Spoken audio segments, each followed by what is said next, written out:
అందరు మంచిగున్నారా? Eeshwarappa homeo clinic సమర్పించు ధూమ్దా ముచ్చట powered by doctor Agarwal Sai hospital. ముచ్చట్లు షురూ చేద్దాం. అయితే మన పట్టణంలో తెలంగాణ రైజింగ్ గ్లోబల్ సమిట్ అని పేరెంటం నడుస్తుంది కదా. నిజం చెప్తున్నా, ఆ పేరెంటాన్ని చూసి నవ్వనోళ్ళు లేరులా. అసలు అది పెట్టుబడులు పెట్టే కంపెనీల మీటింగు కాదు, తెలంగాణ భూములను అడ్డకి పావుషెరకు కట్టబెట్టే రియల్ ఎస్టేట్ కంపెనీల మీటింగు అన్న కాడికి వచ్చింది. ఇక ఇది చాలదని మన రేవంత్ సర్కార్ వాళ్ళు అబద్ధాలను ఒక ప్రచారం చేస్తాను. అసలు వామ్మో ఇట్లా చెప్పుడు కాదు కానీ జర మీరే చూడుర్రి. అబద్ధం ఆడితే అతికినట్టుండాలి, కానీ రేవంత్ సార్ వారి డ్రామా ఆతుకుల బొంత లెక్క అయిపోయింది. గ్లోబల్ సమ్మిట్ పేరంటానికి ఇంటర్నేషనల్ కంపెనీలు వస్తున్నాయి. ప్రధాని వస్తాడు, రాహుల్ బాబు వస్తాడు, సోనియమ్మ కూడా వస్తుందని చెప్పే కదా. ఏమాయే ప్రధాని రాహుల్ బాబు సంగతి పక్కన పెట్టుర్రి. ఇంటర్నేషనల్ కంపెనీలు కావు కదా, లోకల్ కంపెనీలు చాలా మటుకు ఊరు పేరు లేని బోగస్ కంపెనీలు వచ్చి కూర్చున్నారట.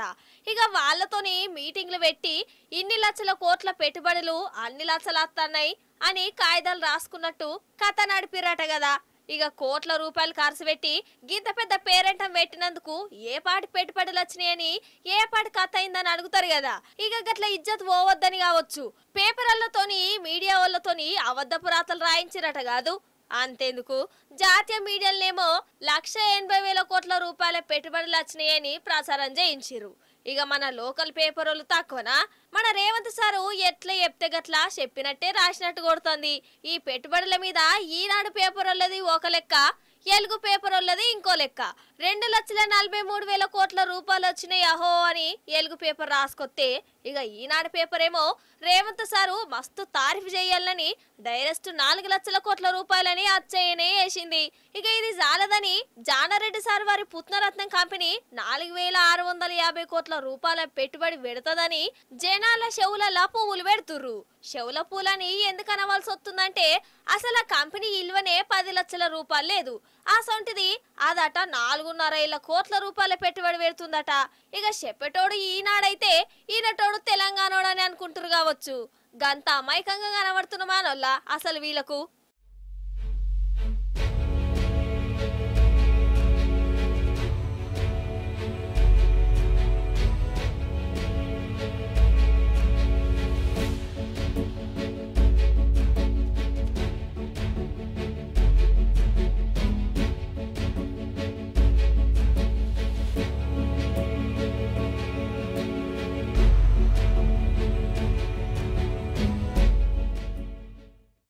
మేజర్ పత్రికలు, ఇవి చిన్న పత్రికలు కాదు. చూడండి, ఒక మేజర్ తెలుగు పత్రిక 3,97,500 కోట్లు అంది నిన్న ఒక్కరోజు.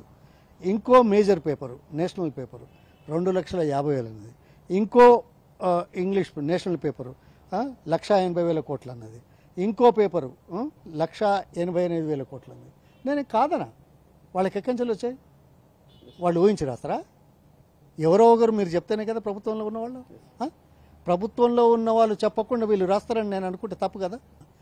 మరి ఈ రకంగా ఇంత వ్యత్యాసం ఒక్కరోజు వచ్చిన పెట్టుబడుల మీదనే ఉంటే 22 సంవత్సరాలు ఈ రాష్ట్రం ఎక్కడికి పోవాలనే దాని మీద మీరేం చెప్తున్నారో ఒకసారి ఆలోచించమని కోరుతున్నా. చెప్పండి, లక్ష్యం పెట్టుకోండి, కానీ సాధ్యం అసాధ్యం సమయం అని ఆలోచించాలి కదా. ఇక ఇంకో దొంగేశం చెప్పాలి. ట్రంప్ మీడియా కంపెనీ 1,00,000 కోట్లు పెట్టుబడులు పెడతాందని సాటింపేసే కదా. అసలు ఆ కంపెనీ దిక్కుమల్ల కంపెనట, అవినీతి కంపెనట, అమెరికాను ముంచిందట. ఇప్పుడు మన తెలంగాణను మీదికి లావట్టేందుకు పెట్టుబడులు పెడతదట. ఆ కంపెనీకి అమెరికాలే దిక్కు దివానం లేదురా నాయన అంటే ఇక అదొచ్చి తెలంగాణలో పెట్టుబడులు పెడతదట. మనం నమ్మాలట. ఇది ఒక్కటేనే కాదు, చాలా కంపెనీలు బోగసియే ఉన్నాయి. గ్లోబల్ సమ్మిట్ పేరు మీద పెద్ద డ్రామా కథ నడుతుందని అంటుర్రు. అసలు పెద్ద పెద్ద కంపెనీలు వచ్చింది లేదు, కంపెనీల ఓనర్లు కానవల్లే వచ్చిందల్లా లీడర్లు, సినిమా యాక్టర్లు. ఇక దీనికి ఆహా ఓహో పెట్టుబడులు తెలంగాణ రైజింగ్ లక్షల కోట్లు అనుకుంటా వాళ్ళ మీడియా వాళ్ళతోని భజనలు బడాయిలకు పోయి తెలంగాణ జనం సొమ్మును బూంపలు చేసిరని అక్కడికి వచ్చినోళ్ళే అంటుర్రోల్లా. డిసెంబర్ 9 ఎవ్వరు మర్చిపోలేని రోజు. అసలు తెలంగాణ అన్న మాట ఎత్తుతేనే అదో పాపం అన్నట్టు చూసిన వాళ్ళ నోటి నుంచే తెలంగాణ ఇస్తున్నామని ప్రకటన చేసిన రోజు. మన కేసీఆర్ సారు 11 రోజుల దీక్షతోని ఢిల్లీ దిగచ్చి చరిత్రలో ఫస్ట్ సారి తెలంగాణ ప్రకటన వచ్చిన రోజు. అందుకే బీఆర్ఎస్ పార్టీ డిసెంబర్ 9వ తారీఖు నాడు విజయ దివస్గా చేసింది. ఒకసారి ఆ ఉద్యమకాలం నాటి రోజులను మతికి తెచ్చుకుందాం రారి. డిసెంబర్ 9 జిందగీల ఫస్ట్ సారి తెలంగాణ ప్రకటన వచ్చిన రోజు. చాలా మంది యువకులు, విద్యార్థి మిత్రులు, అనేక మంది అభిమానులు, పార్టీ కార్యకర్తలు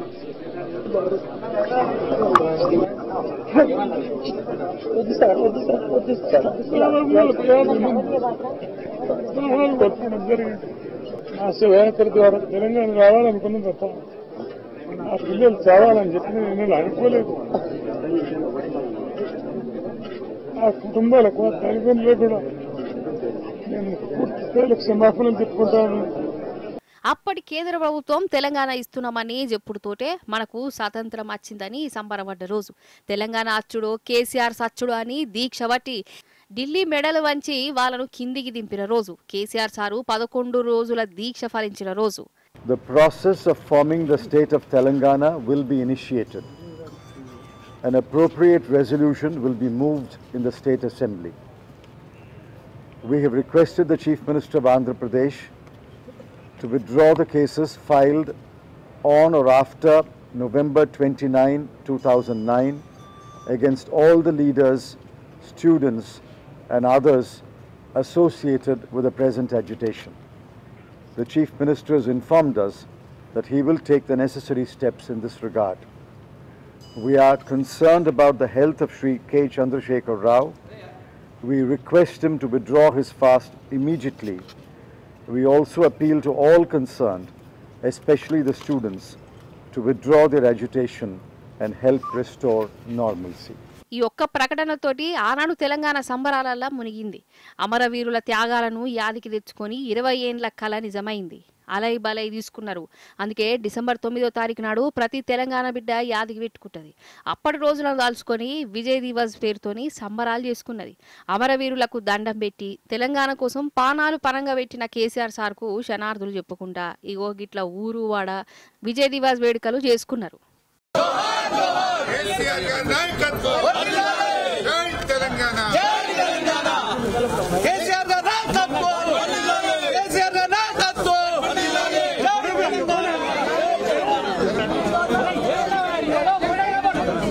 డిసెంబర్ 9 అనేది చరిత్ర పుటల్లో సువర్ణాక్షరాలతో లిఖించదగిన రోజు. నవంబర్ 29 మనం దీక్షా దివస్ జరుపుకున్నాం. నవంబర్ 29 లేకపోతే డిసెంబర్ 9 తెలంగాణ ప్రకటన లేదు. డిసెంబర్ 9 లేకపోతే జూన్ 2 రాష్ట్ర అవతరణ దినోత్సవం లేదు. కేసీఆర్ గారు నిమ్స్ ఆసుపత్రుల్లో 11 రోజుల ఆమరణ దీక్ష, వేలాది లక్షలాది మంది ప్రజలు ఎంతోమంది వారి దగ్గరికి వచ్చారు. ఆ దీక్ష ఫలితం ఇవాళ డిసెంబర్ 9వ తేదీ ప్రకటన. ఇవాళ కొంతమంది మూర్ఖులు మాట్లాడుతున్నారు కాంగ్రెస్ నాయకులు. కేసీఆర్ దీక్షనే లేకపోతే డిసెంబర్ 9 అర్ధరాత్రి చిదంబరం ప్రకటన వచ్చేదా? దీక్ష చేయకపోతే ఢిల్లీ దిగొచ్చేదా? కేసీఆర్ దీక్ష ఫలితం, అమరుల త్యాగ ఫలితం నేటి తెలంగాణ రాష్ట్రం. దీక్షే లేకపోతే తెలంగాణ ప్రకటనే రాదు. ఈ ప్రకటన వచ్చిందంటే కేసీఆర్ పోరాటం, కేసీఆర్ దీక్ష. ఇవాళ ఎవరెవరో ఏదో మాట్లాడుతుండొచ్చు, కానీ కేసీఆర్ గారు నిజంగా ఇవాళ చరిత్ర అంటూ మాట్లాడితే, తెలంగాణ ఉద్యమ చరిత్రలో మాట్లాడితే కేసీఆర్ అంటే పోరాటం, కేసీఆర్ అంటే త్యాగం. నిజం చెప్తున్నా, అసలు షేయి పార్టీ లీడర్లది ఒక గోస అంటే ఒక గోస కాదులా. వాళ్ళు బయట కనబడితే చాలు జనం ఆగబట్టి నిలదీస్తాండ్రు. ఓ దిక్కు 2 ఏండ్ల సంబరాలని చేసుకున్నారు కదా, కానీ ఊళ్ళకు పోతే 2 ఏండ్ల సంబరాలు కథ దూయిస్తున్నారు అనుకుంటా జనాలను వాళ్ళను మొసమానలిత్తలేరు. ఊరవతల దాకా గెదుముతూనే ఉన్నారు. ఆఖరికి సర్పంచ్ ఎలక్షన్లకు కూడా ఓట్లేసేందుకు కూడా వాళ్ళకు ముఖం లేకుండా అయింది. అగో గీ అక్క షెయి పార్టీ చిన్న పెబ్బ జాన్సిరెడ్డి మేడము అక్కగారు మహబూబాద్ జిల్లా తొర్రూరు మండలంలోకి పోయింది. ఓట్ల ప్రచారానికి అగజూడిగా జనం ఎట్లా అరుచుకుంటారో.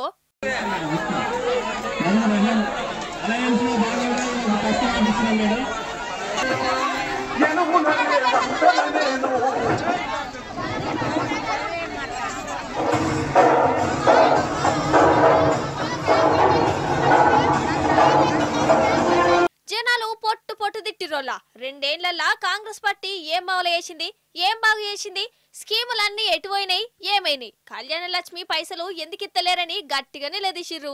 అయితే జనాలే కాదు, షెయి పార్టీ కార్యకర్తలు కూడా జాన్సక్క మీదకి మల్లబడ్డరోళ్ళ. పార్టీ కోసం కష్టపడితే మాకు ఫాయిదా లేకుంటేనే అయింది, వచ్చిన స్కీములన్నీ బంద్ అయిపోయినాయని ఇగో గిట్లా ఆగబట్టిర్రు.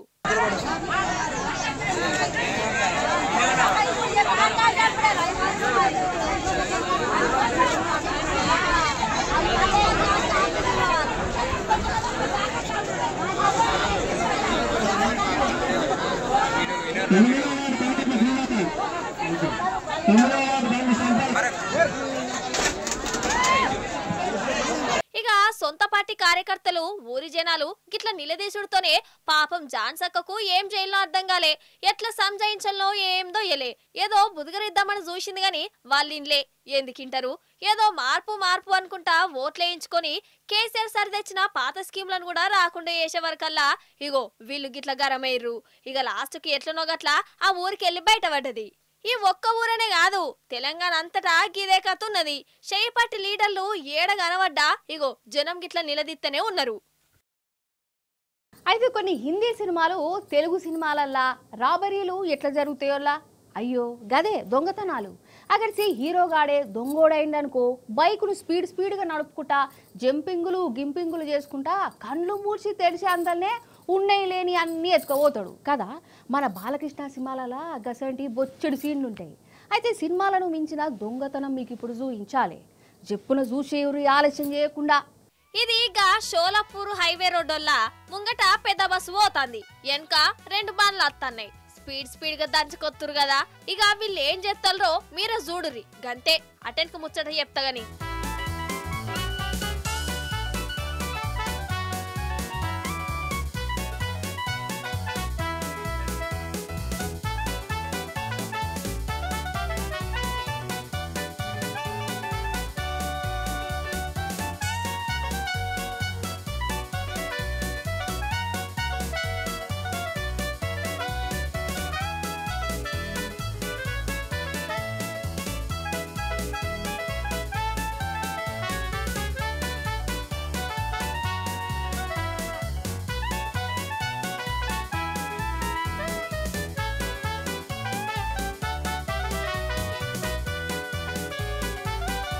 వరేవ్వా చూసినవా సర్కస్ ఫీట్లు, వాడు సోపతి గాని సాయంతోని బస్ ఎక్కిండు. బస్సులున్న సూట్ కేసులు కింద పడేస్తాడు. వాడు కింద పడేసుడు ఎన్కున్నోళ్ళు అందుకునుడు. అగో చూడు మా ఇల్లే ఎట్లా దిగిండో.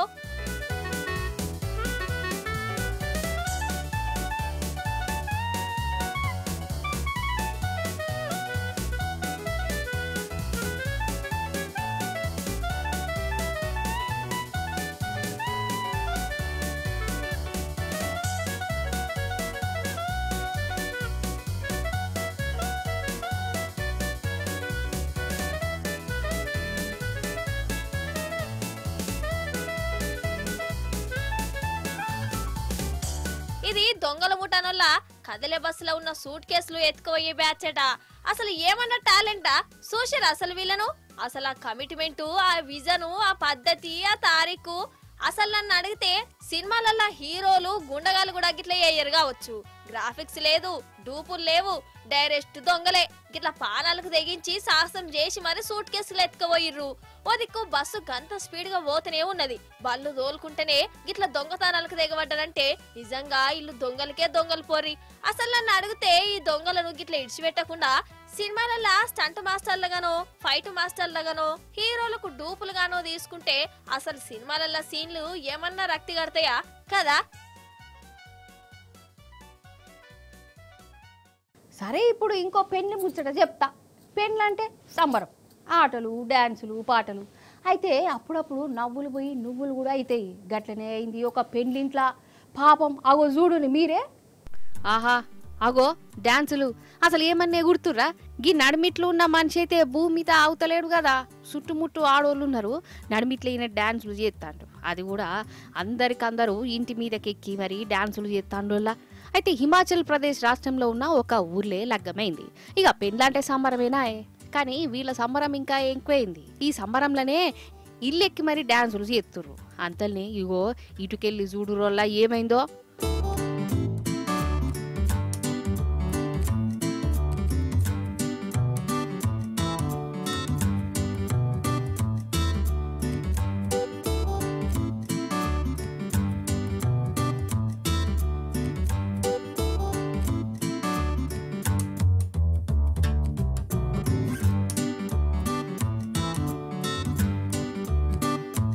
అబ్బర బిడ్డ ఇంటి కప్పు కూలిపోయింది కదా, అయ్యయ్యో ఎంత పని అయిపోయా. 30-40 మంది ఒకళ్ళ మీద ఇంకొకరు పడ్డారు, వాళ్ళ మీద ఇటుక బిడ్డలు పడ్డాయి. గంతమంది ఎక్కే వరకల్లా ఆ ఇండ్లు కూడా ఎట్లుంటది అనుకున్నారు కావచ్చు. ఈడ చూడురి, ఓ దిక్కు కూలిపోయి జనం కింద పడ్డా గాని ఇగో ఈ డాన్సర్ మహాశయుడు డాన్స్ చేసుడు మాత్రం ఆపలే. ఇంకో 2-3 వెరైటీ స్టెప్పులు ఎత్తాండు. కథకు నవ్వారేదు, దునియా ఎటన్న పోని నా డాన్స్ నాదే అన్నట్టు చేస్తాండు కదా. చూసినవా, గీదిన్నే అంటారు మరి, నవ్వులు పోయి నువ్వులవుడని. పెళ్ళంటే సంబరం ఉండాలి గాని ఆ సంబరంలా మునిగిపోయి ఆఖరికి వీళ్ళు కాలు రెక్కలు ఇరగొట్టుకునే.